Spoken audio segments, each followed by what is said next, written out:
درودی به پایان شنونده های عزیز. من حقوقشناس شیرین ابرانова با شما هستم. امروز یک موضوع وزنین سنگین را من مطرح میکنم. اویدی تجاوز شدن بعضی دخترچه های نوبالغ از طرف بعضی جوان های و مرد های تاجیک در تاجیکستان. هموطنان عزیز، من همین را قید کردنیم که یک چند روز پیش زن از شهر دوشنبه که در خوابگاه نساجی شهر دوشنبه یعنی خوابگاه جورابراری زندگانی میکرده است، فرزند نوبالغ دخترچه نوبالغش را مونده به کار میرود و یک جوان تاجیکی ما آمده دختر را با راه زوری و شکنجه تجاوز میکند و بینید که این جوان میبیند که مادر او به کار میرود، میداند که شرایط وزنین دارند و بعد این همون تجاوز رو به فکرم مادر خطا نکنم گفت چند بار تکرار کرده است. هموطنان عزیز، آیا هر یک انسانی که وجدان دارد، ایمان دارد، انصاف دارد، مسلمان هست، همین مبادا کمی هم باشد در دل ذره رحم و شفقت باشد، بینید که در وطن ما چگونه ناخلفان داغ می آرند به نام ملت تاجیک، به نام مرد تاجیک. وقتی که این مادر گفت که به تمام مقامات ها مراجعت کرده ایستادم، خوب می شد که مقامات های حفظ حقوقی که مراجعت همون مادر رو گرفتن نسبت همین مرد خود جوان است، خود سال خورده است، پرونده جنایتی تیزتر آغاز کنند و به جوابگری کشیده شود. هر یک انسان دختر دارد، نبیره دارد، فرزند دارد، جیان دارد. خود را تصور کند در جای آن همین مادر، در جای همین کودک.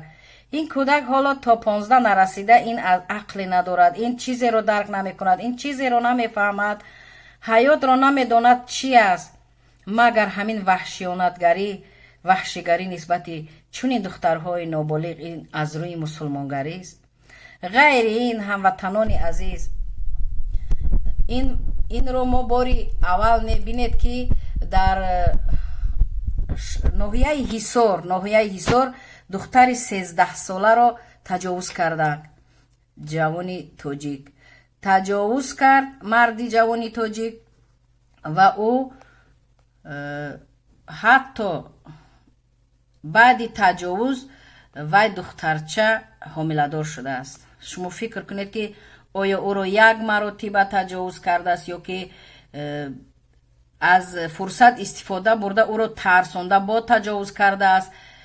اینش راستی به من معلوم نیست، گپی حق رو باید زنم، اما همین رو میگویم که نسبت این دخترچه 13 ساله حصاری رئیس حزب سوسیال دموکرات تاجیکستان رحمت الله ظاهرов در فیسبوک برآمد کرد، به نام پروکورور گنرالی و وزیر وزارت کارهای داخله مراجعت کرد، شکایت برد که دختر 13 ساله در ناحیه حصار تجاوز شده است، حامله‌دار شده است، همین نابالغ تولد کرده است، در حالت وزنین است.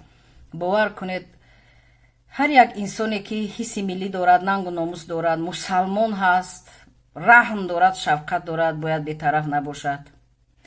آخه همین مرد مبادا فکر کن که تو هم خواهر نداری، فرزند نداری، تو جیان نداری، کسی که نباشی. کمی هم فکر کن که 13 ساله این مبادا این دختره که هست که اگر بیماری روحی نباشد، بیماری روحی هم باشد، شما فکر کنید که این عقل ندارد، فهمیش ندارد. چون که 13 ساله نه اونقدر انکشاف یافته است، نه اونقدر حیات و زندگی رو میفهمد، نه اونقدر دوست و دشمن رو فرق میکند. نه خود به این درجه بیرحمی. تو بکه این بیرحمی ها دوام میکرده باشد، تو بکه. غیر این دخترچه 13 ساله، همین رو گفتنیم که دخترچه 3 ساله در شهر دوشنبه تجاوز شده است. شما کمی فکر کنید شنونده های عزیز، 3 ساله رو تجاوز کرده مردی جوانی تاجیک. عین حال دخترچه در بیمارخانه است، تحت نظارت دکتران است. پرونده جنایتی در سود بررسی شده ایستاده است. من نمیگویم نام و نسب این ҷинояткорро ва намегӯям ном насаби ҷабрдидаро. Ягон ҷабрдидаро ман ному насабашро намегӯям ва ҳамон ҷинояткорҳоро низ, чунки маълум аст баромад кардан дар интернет, наздикони онҳо гуфтанд, ному насабашонро ҳам гуфтанд. Марҳамат, ба касе лозим бошад кофта хонед. Ман фақат дар бораи ҳамин баромад мекунам ки ҳамчун ҳуқуқшинос, ҳамчун зан, ҳамчун модар, ин чӣ бераҳмист, ин чӣ бешавқатист. зиёд чунин эпизодҳо аст, зиёд чунин инсонҳо аст ба мо занг мезананд, сообщени паёмак равон мекунанд, аҳволи худро ба мо мефаҳмонанд. аммо ман имрӯз дар бораи мана ҳамин 3 духтарчаи ноболиғ баромад карда истодам. Дар баромади дигарам чунин эпизодҳое ки зиёд ҳастанд ба шумо ҳатман баромад карда мегӯям. ҳамватанони азиз, модарони азиз, пеш аз ҳама модарон, шумо модар ҳастед. шумо бинед ки агар шавҳарҳои шумо дар Русия бошанд ё дар кор бошанд, фикр кунед, ё ки шавҳар надошта бошед, бешавҳар бошед, фарзандони хурдсол дошта бошед, ховай писар аст, ховай духтар аст, эҳтиёт шудан дар кор. бовар кунед, илтимос каме ҳам бошад эҳтиёт шавед ки чунин даррандаҳои худозадаи беимони ҳайвонсифат мабодо аз ҷое пайдо нашаванду духтарҳои шуморо, ба доғи духтарҳои шумо, ба иззати нафси шумо нарасанд. бовар кунед, ин як лаҳзае мешавад ки ҳаёти духтар месӯзад, як дуюм лаҳзае мешавад ки саломатии духтарро аз даст медиҳед, лаҳзае мешавад ки бигзор ҷинояткор ҷазо ҳам гирад, аммо саломатии духтари шумо барқарор намешавад. аммо баъзеҳо ҳатто таҷовуз карда куштанд. вай куштагӣ аз куҷо пайдо мешавад, дигар зинда мешавад. баъзеҳо шумо фикр кунед, духтарчаи 3 сола магар вай баъди таҷовуз шудан саломатиу хуб мешавад? асло хуб намешавад. модарони азиз, бетараф набошед. шумо каме фикр кунед ки дар ҳамин Русия ҳам дар ёд доред ҳувайдои 5 сола аз шаҳри Кулоб таҷовуз шуд аз тарафи марди ҷавони рус. шумо инро хуб медонед. ҳаматон инро солҳо судбозӣ рафт, тафтишот рафт, хуб медонед. каме ҳам модарон эҳтиёткор бошед.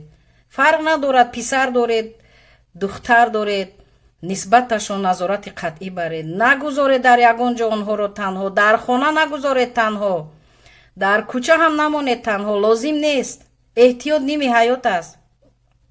чунки ҳастанд нохалафоне ки худобехабаранд, худозадаанд, даст ба чунин ҷиноятҳо мезананд. шумо онҳоро намешносед, намедонед.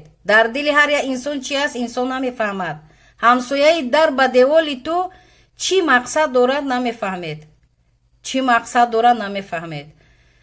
бовар кунед, нагузоред ҳатто духтарҳои ноболиғро дар хонае ки хешу табори мард ҳаст, меҳмон ҳаст, нагузоред. фарқ надорад. ин шайтон марди бузург аст. шайтон ҳатман аз роҳ мезанад. шайтон ниҳоят барои ҷинси инсон фақат мубориза мебарад ки ӯро шарманда созад, ӯро беобрӯ созад. чунин лаҳзаҳоро мехонам, мешунавам. ҳамчун ҳуқуқшинос, ҳамчун зан, ҳамчун модар, ҳамчун биби бетараф буда наметавонам. дилу ҷигарам барои ҳамин духтарчаи 3 сола чунон сӯхт. 3 сола шумо фикр кунед, баъзе 3 солаҳо соска мемаканд, баъзе 3 солаҳо шир менӯшанд. инқадар бераҳмӣ, инқадар бешафқатӣ.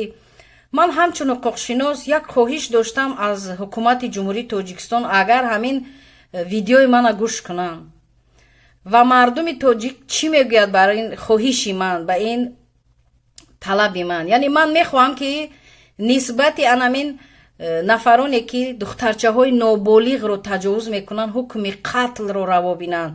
яъне ҳамун ҳозир маратори аз ҳукми қатл.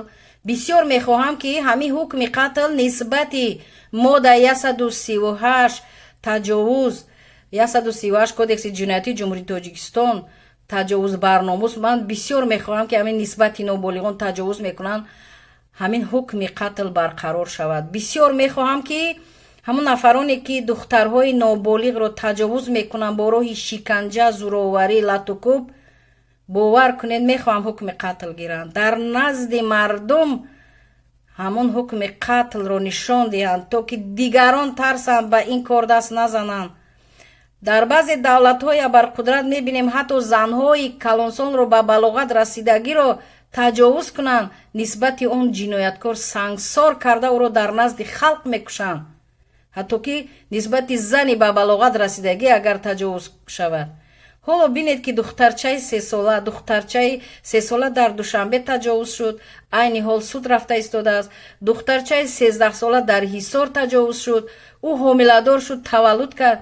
ҳар яки мо зан ҳастем, таваллуд кардан магар осон аст? 13 сола духтарча таваллуд кардааст, ҳар як зан инро фикр кунад. ғайри ин мана ин духтарчае ки дар шаҳри Душанбе модараш ба кор рафтааст, дар хобгоҳи насоҷӣ зиндагӣ мекарданд, ин ҳам ноболиғ будааст. ҳамин ҳукми қатл нисбати чунин таҷовузгарон барқарор шавад, бовар кунед, чунин лаҳзаҳо кам мешавад. чунин инсонҳоро инсон гуфтан хатост. бовар кунед, нахо инсон раҳм бар 3 сола духтар накунӣ, раҳм ба духтари 10 сола 13 сола накунӣ. магар онҳо кӯдак нестанд? айни ҳол онҳо кӯдаканд. онҳо аз дунё чӣ диданд? онҳо чиро мебинанд? онҳо дӯсту душманро фарқ намекунанд. чашми бади туро намебинанд, нияти бади туро намефаҳманд. онҳо хурдсол ҳастанд, кӯдак ҳастанд, ноболиғ ҳастанд. бори дигар эҳтиромона хоҳиш мекунам. падару модарони азиз, нисбати фарзандон қатъӣ бошед, назорати қатъӣ баред, бепарво набошед. ба ягон ҳамсоя, ба ягон хешу табор бовар кардан лозим нест. фақат эҳтиёт бошед, фарзандони худро нигоҳу бин кунед, то ки рӯзе нашавад ки пушаймон шавед. саломат бошед, дар амони худованд бошед. ба канали ман ҳуқуқшинос Ширин Иброн ва обуна шавед. мин баъд ман боз дар бораи баъзе эпизодҳое ки ниҳоят сангинанд, ман шахсан дар таҷрибаи кориам онҳоро дидам, нақл мекунам, то ки шумо огаҳ шавед ва фаҳмед ки дар зиндагӣ чӣ рӯзҳо ба сари одам меояд. саломат бошед.